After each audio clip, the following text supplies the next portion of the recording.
Galera, é o seguinte, você tá procurando alguma história em quadrinhos pra ler, mas você tá cansado das histórias de super-heróis? Então assim, fica nesse vídeo. Esse vídeo aproveita aí, vamos seguir, vinheta, e a gente volta na sequência. Valeu!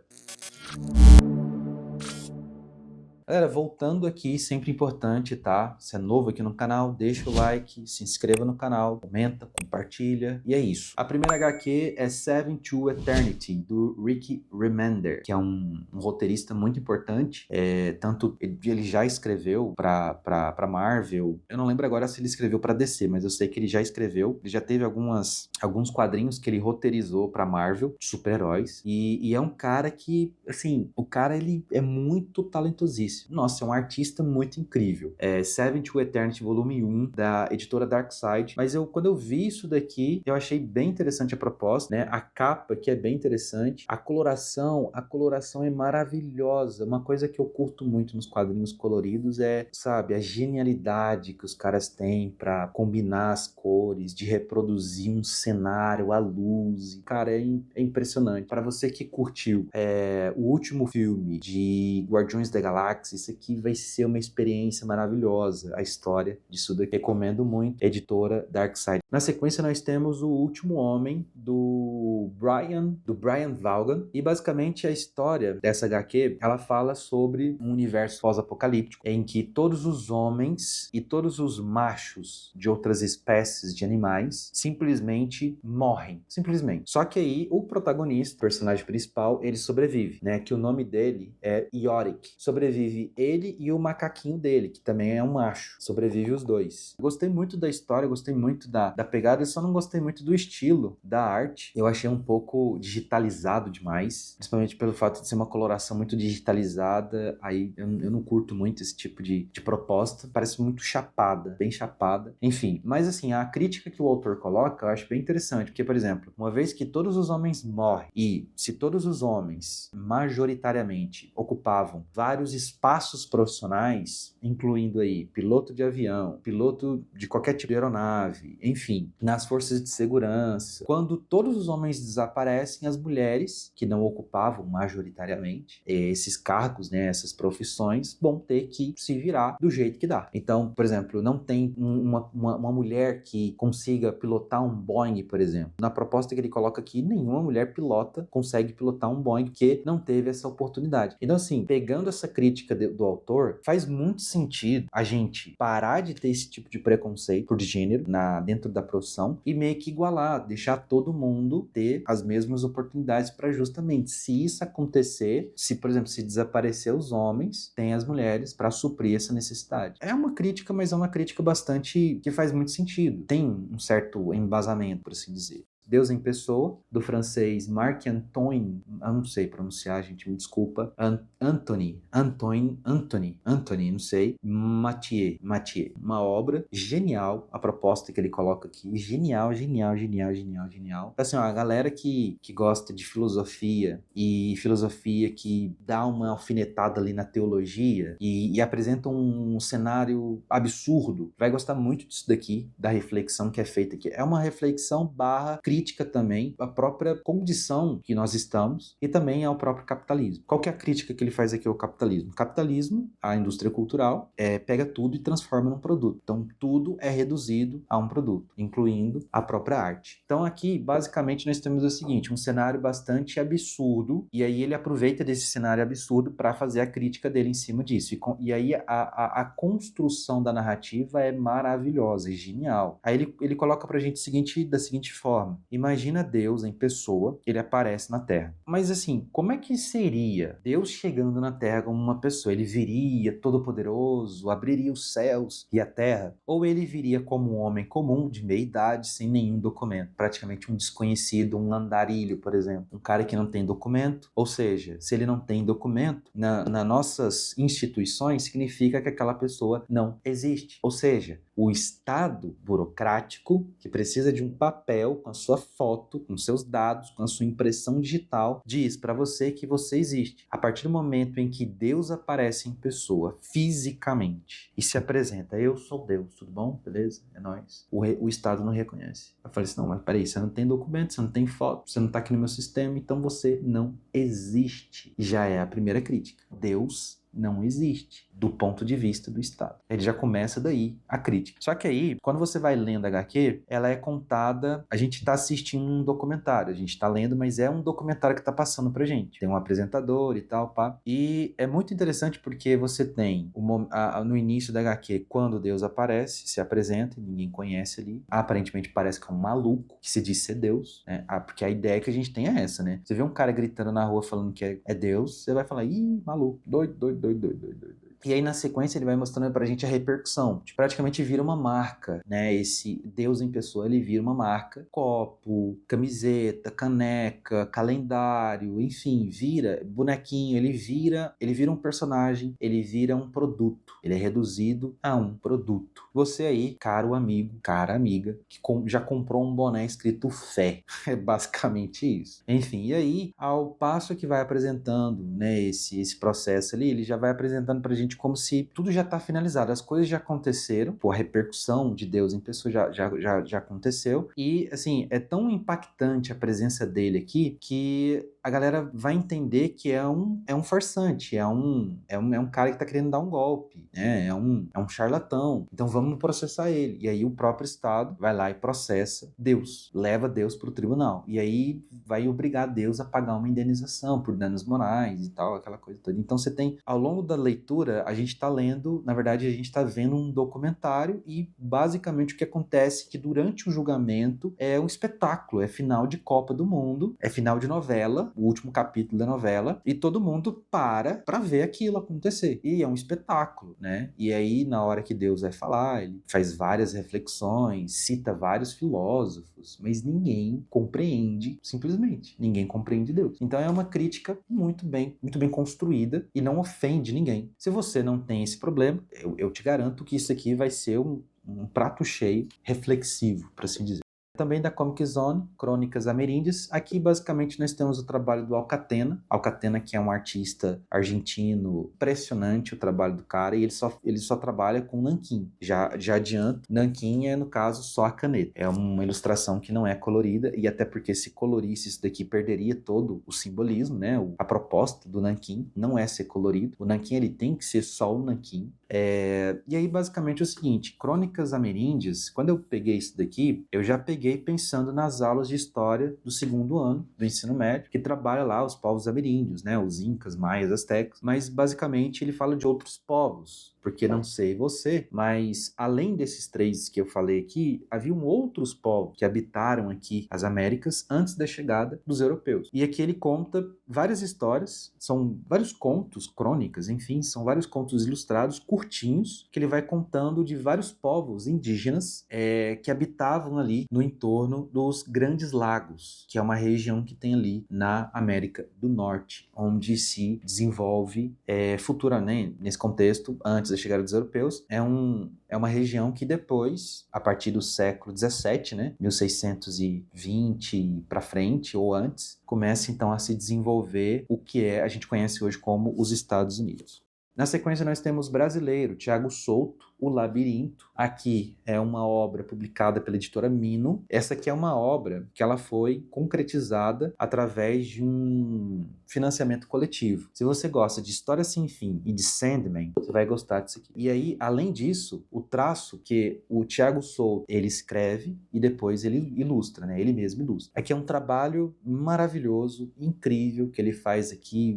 O estilo dele, o traço dele lembra muito um traço europeu, né? O estilo da ilustração do Tiago Souto me lembra uma coisa muito europeia, porque eu não sei, eu simplesmente me passa essa sensação, e é muito interessante porque é um garotinho que vai para o mundo dos sonhos, e é um mundo dos sonhos meio, sabe, meio decadente, ele vai passando, e aí em vários trechos, assim, vários quadros, assim, a gente vê, parece que é um local desolado, um local abandonado, tem vários vestígios de coisas antigas antigas, por exemplo, né? Televisões antigas, aparelhos de videocassete, coisas analógicas. Aí me passa a ideia de que, ao mesmo tempo que é o mundo dos sonhos que ele vai, quando ele dorme, e ele se encontra com um personagem que ele tem como um brinquedinho, né? Um action figure, que a gente chama de hominho, eles se encontram nesse mundo dos sonhos e ele tem toda uma aventura, uma jornada ali dentro e tal. E esse mundo que é um mundo dos sonhos, ao mesmo tempo me remete muito. É uma coisa que parece que o passado também tá ali preso, que são lembranças e memórias também. Que também, por exemplo,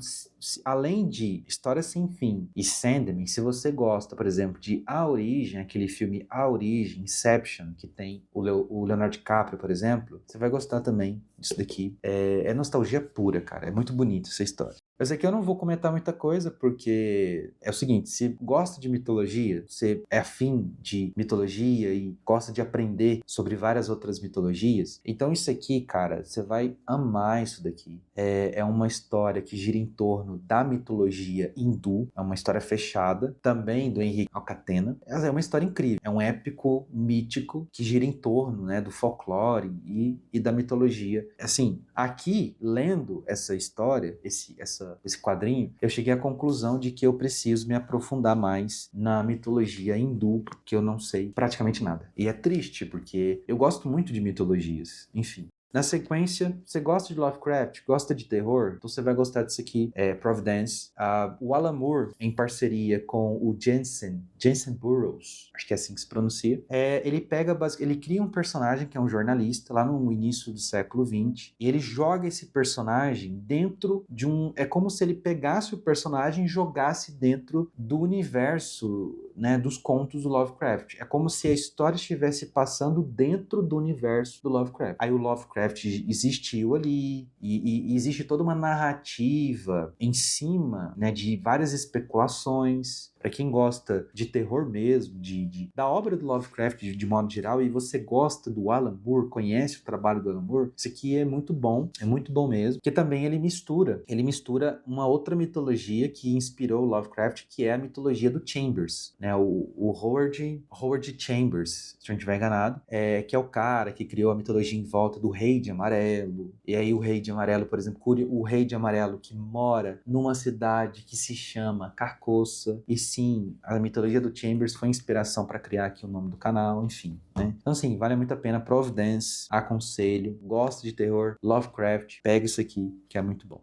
Também na mesma sequência de terror e dentro da temática do Lovecraft, também do Alan Moore e também do Jensen Burroughs. Dispensa comentários. Um gênio dos quadrinhos, né? Aqui é basicamente o seguinte, ele cria um personagem do FBI, é um agente do FBI, e aí as histórias se passam no momento atual, ali final de 90 para o início dos anos 2000. Aí o cara, acontece um fato, assim, muito traumático com esse cara, e passa um tempo, bastante tempo, esse mesmo grupo do FBI, eles começam a se infiltrar numa cidadezinha do interior. Aí eles descobrem que ali tem um culto, uma seita, vamos colocar assim, né, pra ficar mais fácil. Tem uma seita que eles têm toda uma ritualística que eles adoram, né, umas criaturas e tal, que é as criaturas justamente lá dos contos do Lovecraft. Enfim, é uma maluquice, mas inclusive isso aqui, toma cuidado com isso aqui não é para menor de idade, porque são histórias bastante pesadas, tá? Tem muitas cenas explícitas, cenas gore, toma bastante cuidado com isso daí, tá?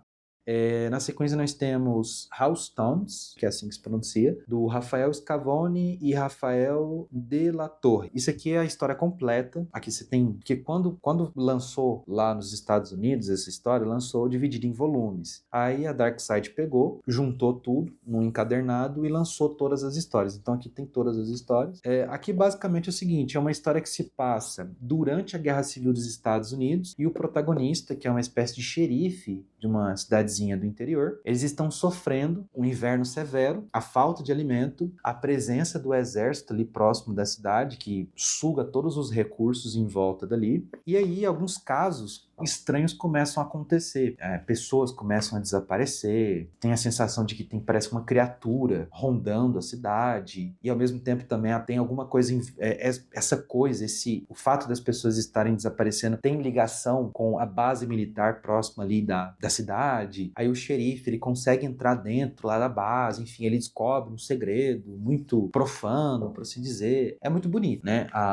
O trabalho aqui dos artistas é muito bonito. O papel que é utilizado não é aquele papel que parece um plástico, parece uma fotografia. É um papel de papel mesmo, só que é um papel mais grosso. E o traço é muito bonito. O traço, a coloração é muito bonito. Vale muito a pena pegar esse daqui como dica. Aqui nós temos duas histórias em uma única HQ, como se fossem 2 capítulos, que é a Fortaleza Móvel e o Mundo Subterrâneo. Aqui é o auge do trabalho do Henrique Alcatena, em parceria com o Ricardo Barreiro. Ricardo Barreiro, que eu tenho uma outra obra dele aqui que é genial, os dois. A junção dos dois aqui é genial. Mas aqui, novamente, eu quero dar destaque para o trabalho ilustrativo, a ilustração do Henrique Alcatena, que é novamente um artista argentino incrível, de uma geração de artistas de quadrinhos incríveis, como eu te falei, né? A arte em nanquim, né? Não é colorida, tem um propósito. Aqui, para quem que eu recomendo essa HQ? Eu recomendo para quem gosta de Conan, quem curte Conan misturado com Lovecraft nos seus contos. Então aqui nós temos a genialidade e a mente incrivelmente perturbadora do Henrique Alcatena. Eu acho que a arte dele aqui, principalmente no mundo subterrâneo, que assim, é uma estética, eu posso dizer que é uma estética diabólica, que é uma coisa,